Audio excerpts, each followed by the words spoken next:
Welcome, my constant reader friends. I'm Tad, and this is Tad Reads Books and Stuff. Well, you can see I have a new hat. It's my first order hat.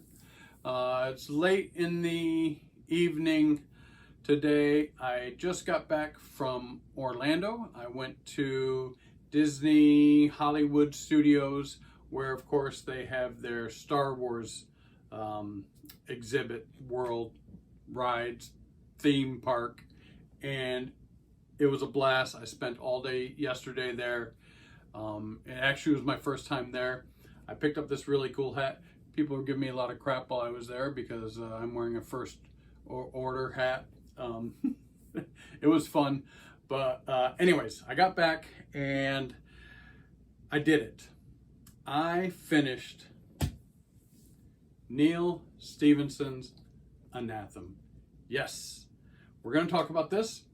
But let me just get the bookkeeping out of the way for this week so far. This past week, I was able to start progressing with my Shorty King project, and the next short story compilation from Stephen King that I'm reading is Just After Sunset, and I'm about 100 pages in.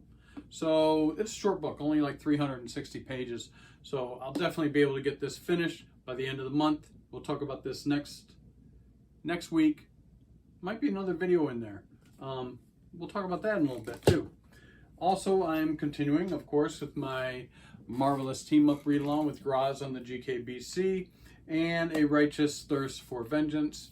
We're 3 issues into this. Next video, next weekend, around that time, will be the next 3 issues from this awesome, so far, graphic novel. All right, so one more thing before we get into ANATHEM. If you've seen a couple of my videos, I've talked about doing a giveaway. I'm going to give away a brand new Folio Society novel when I reach 500 subscribers. Well, as of right now, filming this, I am at 499 subscribers. So one more subscriber. Once I reach that 500 subscriber mark, I'll do a separate video just discussing the giveaway and the rules for the giveaway, how we're going to pick a winner and things like that. But one more, I just need one more subscriber. So hopefully that'll be soon. All right, let's talk about Neal Stephenson and ANATHEM. I've been kind of dreading doing this video. First off, why did I read it? Well, because I decided to take the challenge. I took the Supersize Summer Big Book Reading Challenge. This is a challenge that was, the pilot of this challenge was Kim, the paper traveler, and she has 2 co-pilots, Graz from the GKBC and June from Livry Omer. And their challenge was during the months of summer, read one supersized book of 800 pages or more. I decided to take up the challenge and I chose ANATHEM. It's been on my shelf for a long time and I've really been interested in getting this read. I've never read any other Neal Stephenson to date. So I said, yeah, I'm gonna do it, I'll get it. And I started reading it and oh man, it was horrible. It was such a slog. It was so hard to get into. Let's start, as I usually do, with the numbers. ANATHEM by Neal Stephenson was published originally September 2008, and it has, my version of this book has 935 pages.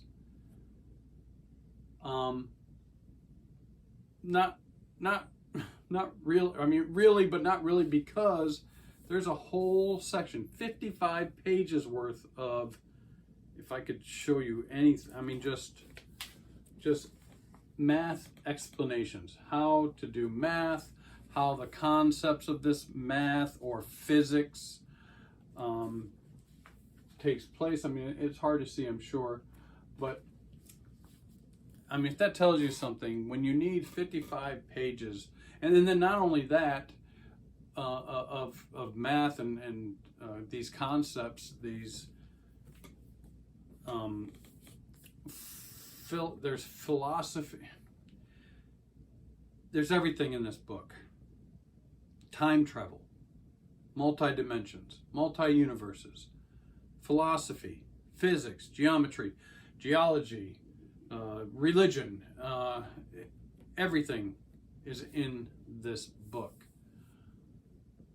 But when you have to take that many pages to just explain the math to your readers, and there's a whole section explaining names, places, and words. He makes up his own words. He goes to a huge effort at the beginning of the book to say a lot of these things aren't really what they sound like they are, but I'm just going to use carrot because that's the closest approximation to a carrot. I'll use the word carrot, but it's not really a carrot because it's on another planet, and of course it can't be an exact carrot, but I'm going to use that word. But then, instead of just carrying that throughout all the book, which he does through the vast majority of the book, he still makes up words that you have to learn this language and words as well. Just choose one or the other, dude. I mean, you want to be Clockwork Orange and make up a whole crazy language, do it.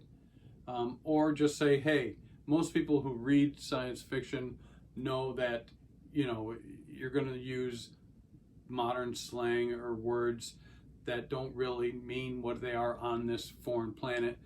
People who read these books know that. But anyways, he did. He went to the effort of doing it. There's some other... I'm trying to... Here's my issue. Goodreads gave this a 4.17. I picked up this book originally because someone's had it on a list of really good steampunk novels. It's not steampunk. I don't think it's steampunk at all. It's science fiction. Not only is it science fiction, it's hard science fiction.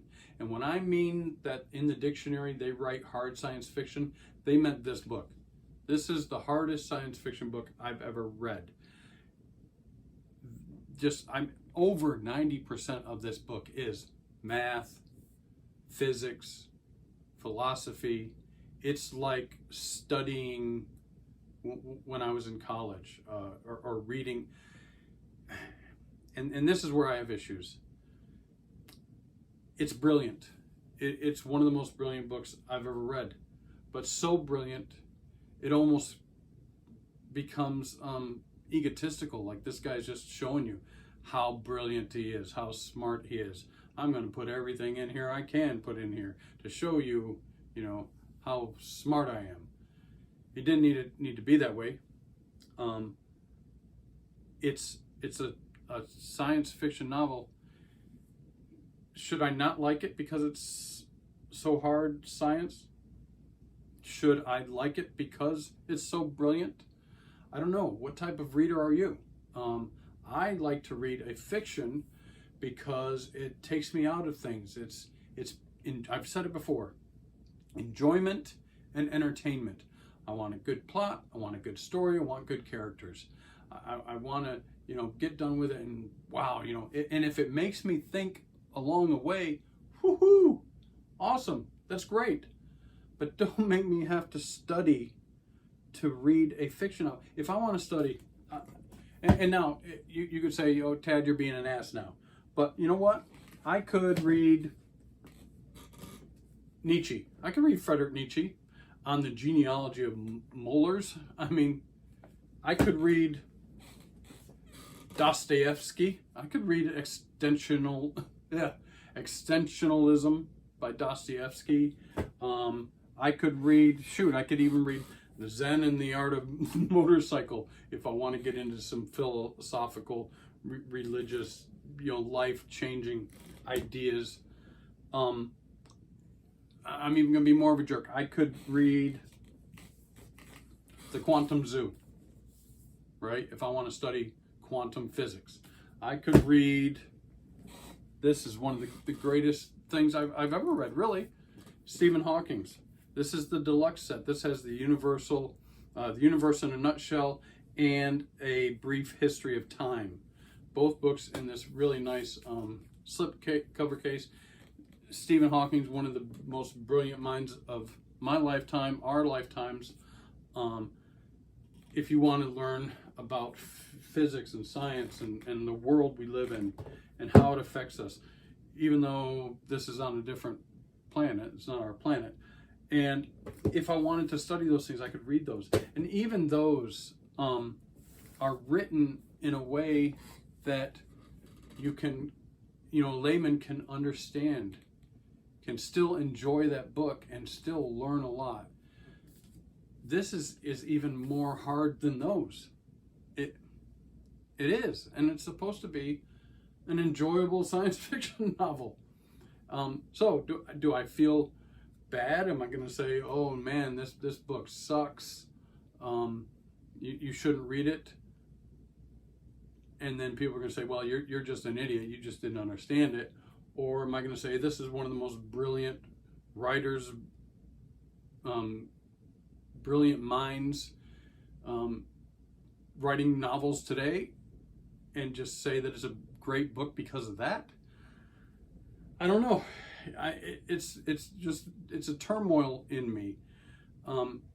Just let me give you some examples. So the plot, and there is a plot in this book, and it doesn't even get an inkling of starting until you're well over 150 pages in this book before you even start to see that there's actually a plot in this book. Something's going on. The character building is almost non-existent. It's ridiculous. It's hard to even follow some of the characters, the people. It's not there. There is world building. I have seen some people talk about how great the world building is in this. I don't know. I don't even think the world building is that good in here. It's all right. But why am I reading a science fiction novel? For the joy and entertainment, the things that will make you think a little bit at the end? Or I'm going to be so mentally strained by the end of reading this book that I'm just tired and I just want this book to end.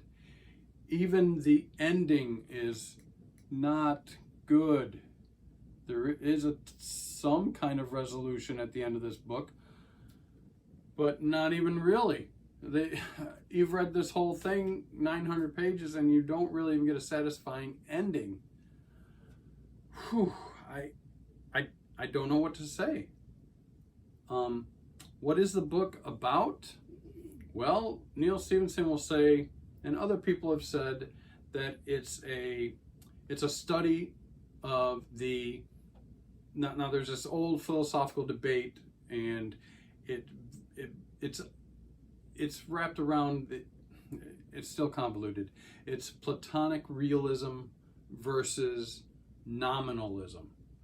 I'm not even going to go into the what each of those mean. You can look it up yourself if you're interested, or you may know it. Great, that's awesome. You're going to love this book. But that's what it really is about. But what is the plot? What is the story? It ends up being about these monks, but not in the sense that we would think of monks as religious. The monks are not religious.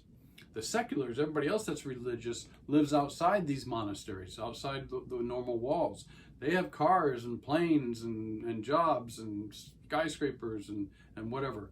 But in these monastery places, these monks live, and all they do is study math, geometry, physics, philosophy, and discuss it and write papers and talk about it. Yes, the world that they live in is very sparse, like a monastery you could imagine. They don't have paper. They write on dried out leaves. They have this huge clock, and they have to pull the chains and wind this clock. They have a team that does this, and it's almost part of their rituals every day. It's part of their motion meditation, winding these clocks. It's very interesting. These people don't have communication with the outside world, but I can't even go into it. It's so convoluted. They do open up the doors every 10 years, and there's another a circle that doesn't open but every 100 years. It's cool. That's my problem. When I got done, I did say, wow, that was a really interesting book. But can I tell you should read it? No, I can't. I gave it 2 stars because it's not an enjoyable read. It's a fascinating read. It's a brilliant author, but it's not enjoyable. It just isn't. It's a slog to get through this book. When you're done, you go, oh wow, that was pretty cool. Okay, it was a decent book, but it could have been 200 pages of a decent book instead of 900 pages of study. You have to study to understand what the hell's going on. That saying, there's this saying going around that 80% of all books bought and read are bought and read by 20% of the people. Well, even those 20% of the people that would buy and read a book, maybe, I think I'm being nice, maybe 5% might enjoy this book. I'm just being honest. So I gave it 2 stars, but I'm torn, and I get these hard science fiction books are the ones that get me the most sometimes. With, why are you wasting 200 pages on this hard science when I could watch Star Trek, and people will say, oh, Star Trek isn't real science, but it's enjoyable. It is. Star Wars, it's enjoyable. I love it. I didn't love this, I'm sorry. But I did finish it right on the 21st, the end of summer. So thank you, Kim, Roz, and June, for giving this challenge. It did get me to read this book, but what am I gonna do now?